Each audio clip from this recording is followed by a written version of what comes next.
Una sa ating mga balita, tinutukang ngayong linggo ay ang pagdalo ni Pangulong Aquino sa 2 araw na ASEAN Summit sa Myanmar mula Mayo a Gis.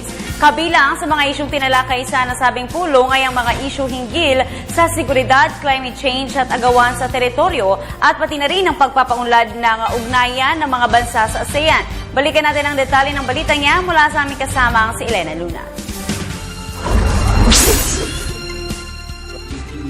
Ikinalugot ni Pangulong Aquino na ibalita ang tinawag niyang naging mabungang pakikipagpulong sa mga pinuno ng Timog Silangang Asya sa ika-24 na ASEAN Summit. Alauna raw dumating ang Pangulo mula sa Myanmar. Sa pamamagitan ng makabuluhang dialogo, nakapaglatag po tayo kasama ang iba pang miyembro ng ASEAN ng strategiya upang maging tuloy-tuloy ang pagunlad sa riyon. Nabigyan din rin po ang kahalagahan ng pagkakaisa at hinahon sa pagharap sa mga isyong kaugnay ng seguridad, pangangalaga sa mga nasa laylayan ng lipunan, pagbabago ng klima at teritoryo. Tunay nga po, ang hamong kinakaharap ng isang miyembro ay hamon rin para sa buong ASEAN. Sa pamamagitan lamang ng kolektibong pagkilos, makakamit ang isang solusyong pangmatagalan at rumerespeto sa interes at karapatan ng bawat isa. Ayon sa Pangulo, isang joint statement tungkol sa territorial dispute sa South China Sea ang inilabas sa mga ASEAN foreign ministers bago pa man nagsimula ang summit. Inihayag dito ang pagkabahala ng mga kasapi ng ASEAN sa maaaring maging resulta ng mga agresibong hakbang sa pag-aangkin sa teritoryo.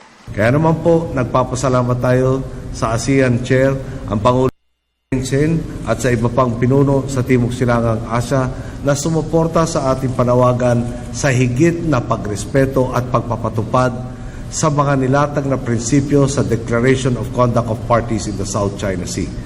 Ibinahagi rin po natin ang isinumiti nating Philippine Memorial sa Arbitral Tribunal sa ilalim ng UNCLOS noong Marso upang igiit na rule of law ang kailangang magibabaw nang hindi lumala ang hidwaan na kaugnay ng usaping teritoryo. Ibinalita rin ng Pangulo ang pagkasakongkreto ng planong koneksyon ng mga kalsada, airport at daungan ng Brunei, Indonesia, Malaysia at Pilipinas sa ilalim ng BIMP-EAGA o East ASEAN Growth Area.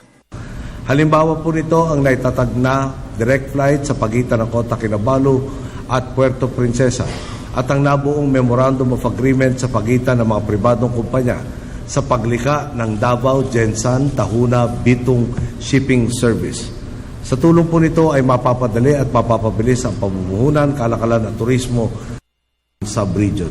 Ang resulta po, mas masiglang ekonomiya para sa mga kasaping bansa at mas maraming oportunidad para sa mga mamamayan.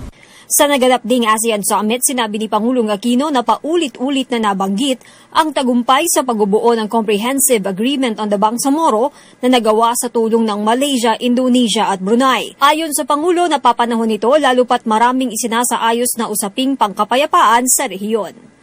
Ibinahagi po natin ang ating karanasang makapaghain ng halimbawang maaaring magamit ng ating mga kapitbahay sa sarili nilang pagpupunyagi na makamit ang pamatagalang kapayapaan. Kaugnay po nito, nilinaw rin nating patuloy ang ating pagsusumikap matamo ng ating mga kababayan sa Mindanao ang ganap na pagunlad. Para sa Telebisyon ng Bayan, Elena Luna.